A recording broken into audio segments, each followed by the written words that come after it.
ಪ್ರೀತಿಯ ವೀಕ್ಷಕರಿಗೆಲ್ಲ ಪ್ರೀತಿಯ ನಮಸ್ಕಾರಗಳು. ಇವತ್ತು ಗಣೇಶನ ಹಬ್ಬಕ್ಕೆ ಇವತ್ತು ಕರ್ಜಿಕಾಯಿ ಮಾಡೋಣ ಅಂದ್ಬಿಟ್ಟು ತೊಗೊಳ್ತಾ ಇದ್ದೀನಿ.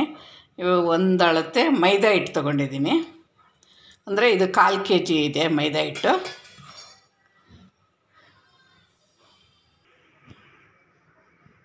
ಇನ್ನೊಂದು ಅಳತೆ ಮೈದಾ ಹಿಟ್ಟು ಹಾಕ್ತಾಯಿದ್ದೀನಿ. ಅಂದರೆ ಇದು ಅರ್ಧ kg ಆಯ್ತು. ಇದು 1/4 ಲೋಟದ್ದು 1/4 kg ಹಿಡಿತದೆ ಈ ಗ್ಲಾಸು ಅಳತೆಯಲ್ಲಿ. ಸ್ವಲ್ಪ ಉಪ್ಪು ಹಾಕ್ತಾಯಿದ್ದೀನಿ, ಒಂದು ಚೂರು, ಜಾಸ್ತಿ ಇಲ್ಲ. ಅರಿಶಿನ ಪುಡಿ ಹಾಕ್ತಾಯಿದ್ದೀನಿ, ಒಂದು ಸ್ವಲ್ಪ ಕಲರ್ ಬಂದರೆ ಚೆನ್ನಾಗಿರುತ್ತೆ, ಅದಕ್ಕೋಸ್ಕರ ಅರಿಶಿನ ಪುಡಿ ಹಾಕ್ತಾಯಿದ್ದೀನಿ. ಅರಿಶಿನ ಪುಡಿನ ಎಲ್ಲ ಗಡ್ಡೆ ಎಲ್ಲ ಹೊಡೆದು ಬೆರೆಸ್ಕೊಂಡಿದ್ದೀನಿ. ಇದಕ್ಕೆ ಸೋಡಾ ಎಲ್ಲ ಏನೂ ಹಾಕ್ಬೇಡ್ರಿ. ಇದನ್ನು ನಾವು ಗಟ್ಟಿ ಕಲಿಸ್ಕೋಬೇಕು. ನಾವು ಪೂರಿ ಹಿಟ್ಟು ಕಲಿಸ್ತೀವಲ್ಲ ಅದಕ್ಕಿಂತ ಗಟ್ಟಿ ಇರಬೇಕು. ಆವಾಗ ನಮಗೆ ಗರಿಗರಿಯಾಗಿ ಬರುತ್ತೆ. ಆಮೇಲೆ ಗುಳ್ಳೆಗಳು ಚೆನ್ನಾಗಿ ಹೊಡಿತವೆ. ಈಗ ನಾನು 2 ಅಳತೆ ತೊಗೊಂಡಿದ್ದೀನಿ ಮೈದಾ ಹಿಟ್ಟು. 1 ಅಳತೆ ಮೈದಾ ಹಿಟ್ಟಿಗೆ ಸೂಸ್ಲುದು ಕರ್ಜಿಕಾಯಿ ತೋರಿಸ್ತೀನಿ. ಇನ್ನೊಂದು ಅಳತೆ ಮೈದಾ ಹಿಟ್ಟಿಗೆ ಡ್ರೈ ಫ್ರೂಟ್ಸಿಂದು ಕರ್ಜಿಕಾಯಿ ತೋರಿಸ್ತೀನಿ. ಅದಕ್ಕೆ ಒಟ್ಟಿಗೆ ಕಲಿಸ್ಕೊಂಬಿಟ್ಟಿದ್ದೀನಿ ಹಿಟ್ಟು.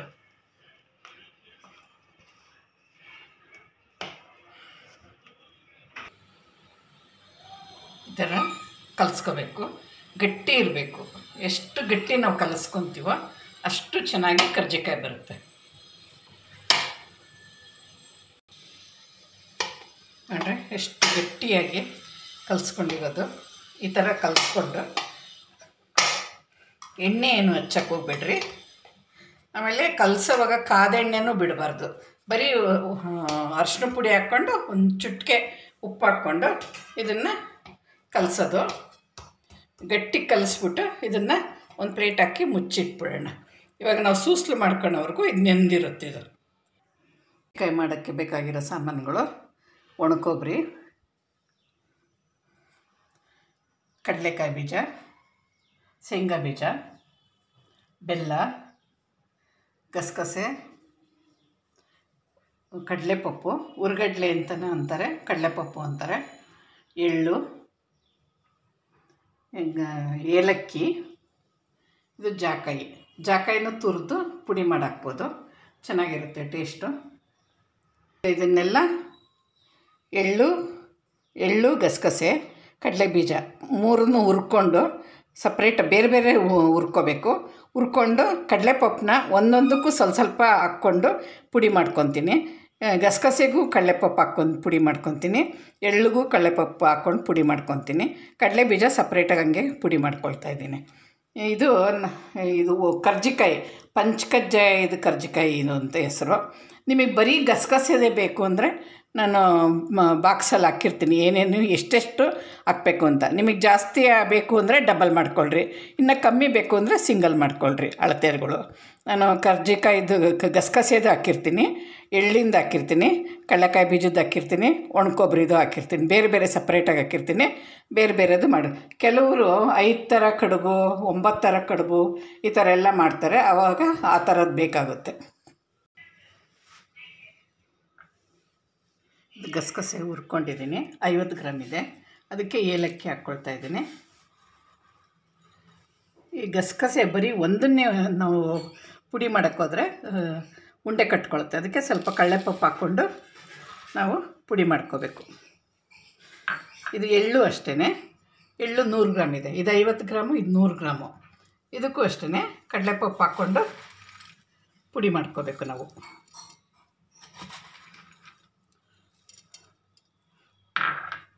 ಇದು ಕಡಲೆ ಬೀಜ ಇದೆ.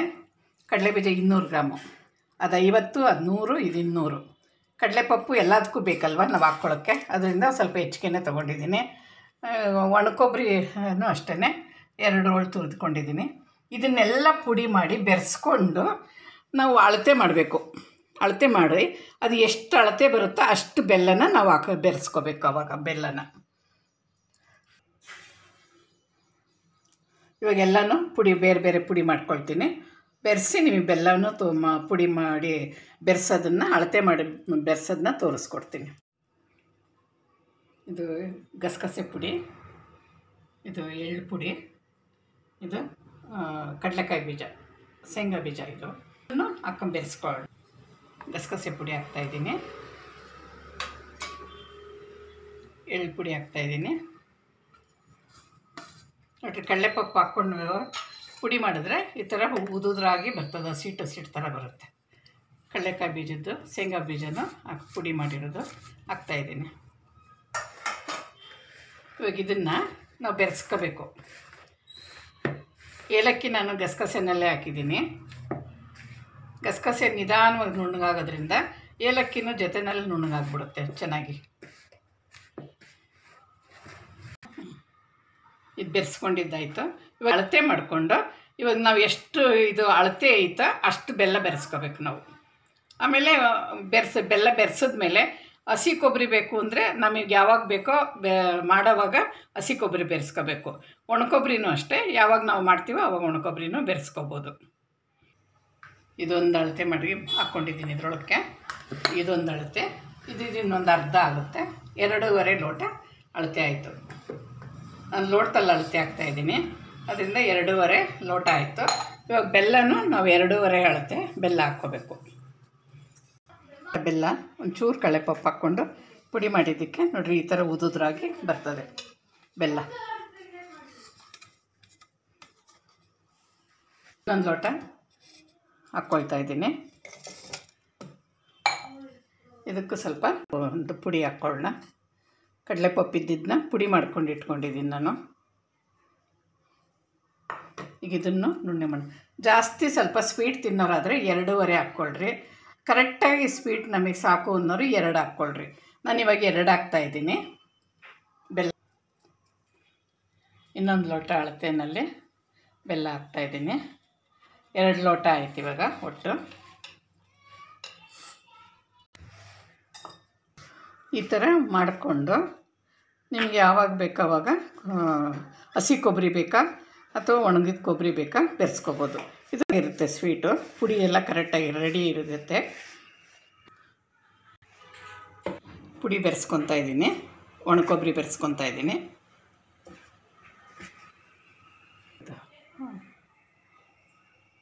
ಇವಾಗ ನಾನು ಅರ್ಧ ತೆಗ್ದಿದ್ದೀನಿ ಜಾರ್ಗೆ. ಇದಕ್ಕೆ ನಾನು ಒಣ ಕೊಬ್ಬರಿ ಬೆರೆಸ್ಕೊತಾ ಇದ್ದೀನಿ. ಇದು 2 ರೋಳಿಂದು ಒಣ ಕೊಬ್ಬರಿ. ಇದು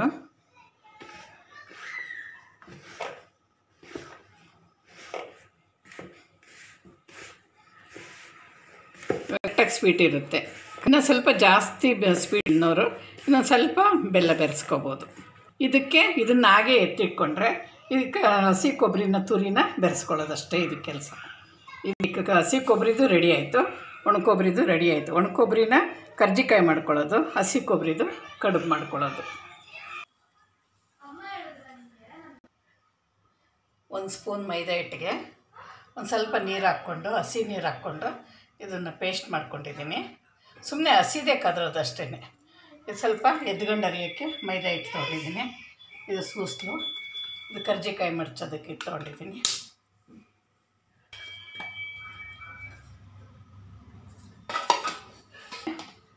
ಗಟ್ಟಿನೂ ಇದೆ, ನೆಂದು ಇದೆ. ರೆಡಿ ಮಾಡ್ಕೋಬೇಕು ಕರ್ಜಿಕಾಯಿ ಮಾಡೋದಕ್ಕೆ. ಎಲ್ಲ ಐಟಮ್ಸ್ಗಳನ್ನ ರೆಡಿ ಮಾಡಿಕೊಂಡು ಕೂತ್ಕೊಂಡ್ರೆ ಬೇಗ ಬೇಗ ಆಗೋಗುತ್ತೆ. ಇದು 1 ಸ್ಪೂನ್ ಮೈದಾ ಹಿಟ್ಟು, ಸ್ವಲ್ಪ ನೀರು ಹಾಕಿ ಕದ್ರಕೊಂಡಿರೋದು. ಇದು ಬೇಯಿಸೋದು ಅವೆಲ್ಲ ಏನು ಬೇಡ, ಬಿಸಿನೀರು ಹಾಕೋದು ಅವೆಲ್ಲ ಏನು ಬೇಡ, ತಣ್ಣೀರು ಹಾಕೋದಷ್ಟೇ. ಇದಕ್ಕೆ ಕಲಸಿದ್ರೆ ಈ ಥರ ಪೇಸ್ಟ್ ಥರ ಆಗುತ್ತೆ. ಪುಡಿ ಏನಾದರೂ ನಾವು ಹಂಚು ಬಿತ್ತು ಅಂದರೆ ನೋಡಿರಿ, ಪುಡಿ ಏನಾದರೂ ಬಾರ್ಡ್ರಿಗೆ ನನ್ನ ಬಿತ್ತು ಅಂದರೆ ನಾವು ಎಣ್ಣೆಗೆ ಬಿಟ್ಟಾಗ ಅದ್ರ ತೂತ ಹೋಗ್ಬಿಟ್ಟು ಒಳಗಡೆ ತುಂಬಿರೋದೆಲ್ಲ ಈಚೆಗೆ ಬಂದ್ಬಿಡುತ್ತೆ.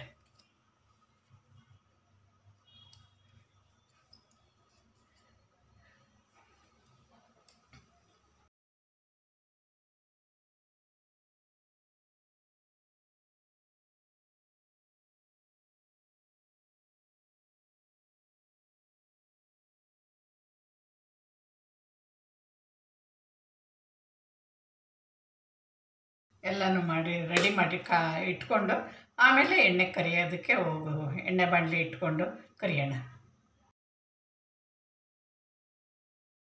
ಕಾದಿದೆಯಾ ಅಂತ ನೋಡೋಣ. ಎಣ್ಣೆ ಕಾದಿದೆ.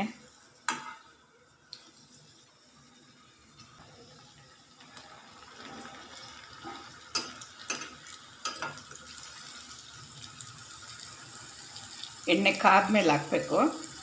ಆಮೇಲೆ ಹಾಕಿದ್ಮೇಲೆ ಸ್ವಲ್ಪ ಉರಿ ಕಮ್ಮಿ ಮಾಡ್ಕೋಬೇಕು.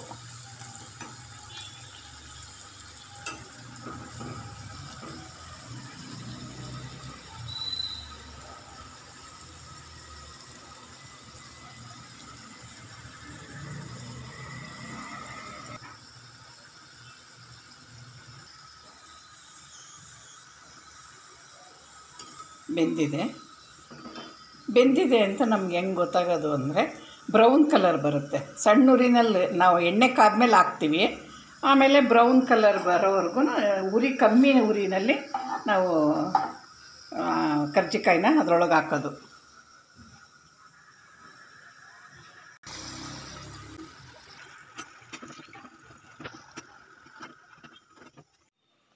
ಐದು ಪದಾರ್ಥಗಳಿಂದ ಮಾಡಿರೋದು ಪಂಚಕಜ್ಜಾಯ ಇದು ಅಂತ ಹೇಳ್ಬೋದು. ಕರ್ಜಿಕಾಯಿ, ಪಂಚಕಜ್ಜಾಯದ ಕರ್ಜಿಕಾಯಿ ಗಣೇಶನ ಹಬ್ಬಕ್ಕೆ ಮಾಡೋದು ಇದು.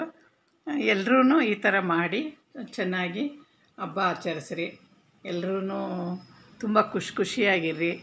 ಗಣೇಶನಿಗೆ ಎಷ್ಟು ನೈವೇದ್ಯ ಬಗೆಯಾದದ್ದು ಎಷ್ಟು ಥರ ನೈವೇದ್ಯ ಮಾಡಿಟ್ಟು ನಾವು ತೃಪ್ತಿಪಡಿಸಿದ್ರೂ ಗಣೇಶ ನಮಗೆ ನಮ್ಮ ಕಷ್ಟಗಳ್ನ, ನಮ್ಮ ಸಂಸಾರದ ಕುಟುಂಬದಲ್ಲಿರೋ ತೊಂದರೆಗಳ್ನ ಎಲ್ಲ ನಿವಾರಿಸಲಿ.